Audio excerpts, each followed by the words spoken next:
Hi and welcome to Edible Earth.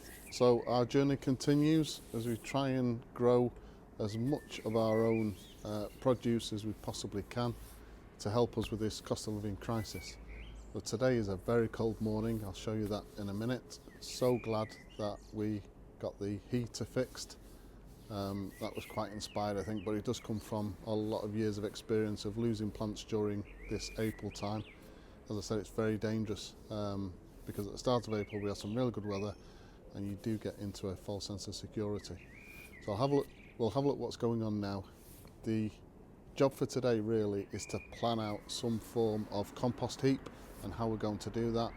In an earlier video, if you've watched the videos, you'll see that we've potentially got a rodent problem in the greenhouse.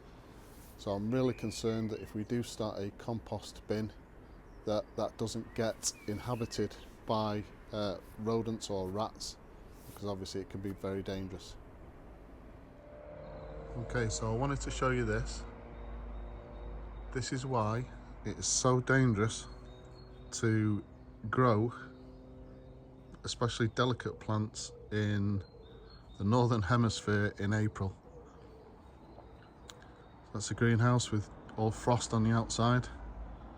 So at the start of April we had temperatures of around 17 degrees centigrade, which doesn't sound a lot, but for us here it is.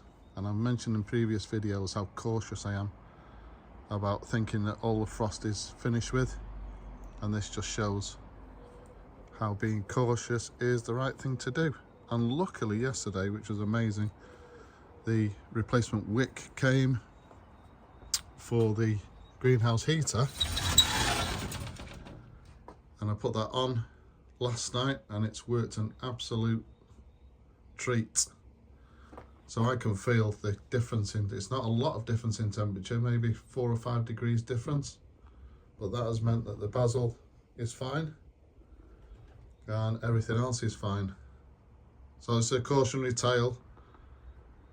You know, if you live in the northern hemisphere and you think all of that frost is disappeared at the start of April, think again. I'm not going to be confident that frost has gone until possibly the end of April. So yep, fixing that old greenhouse paraffin heater and getting the paraffin was definitely the right thing to do. So outside I've still got quite a few pots to sort out, including this mint. The chives are doing well. The repotted lavender, that's doing well. Still have to work out what we're going to do with this blueberry bush, where that's going. The strawberries are doing well, and there as well. We're going to have to start cutting back this parsley. So what I'm going to do, I'm going to do a video on my cookery channel to show how we preserve herbs, and then obviously I'll allow these plants to continue to grow. We've had a little bit of an issue with the carrots and in with this, the Monge too, with whatever's getting in there and burrowing down into the soft soil. So we're going to have to try and sort that out. Don't know if you can see, but there's quite a large hole developed in those Monge too in the base, so we're going to have to sort that out.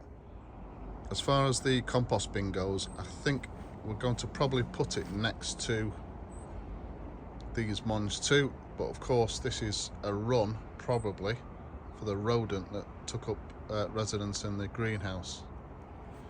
So I'm going to watch some videos. I'm not really sure what to do on that, but I am really concerned that whatever, and because it's out of the way as well, I think it was in an area where we frequented quite regular, then I don't think the rats would, or whatever rodent it is, I don't think they'd want to take up residence. But round here, where we very rarely come, then we definitely would. So if you've got any suggestions on how to build a rodent-free compost bin, please let me know in the comments.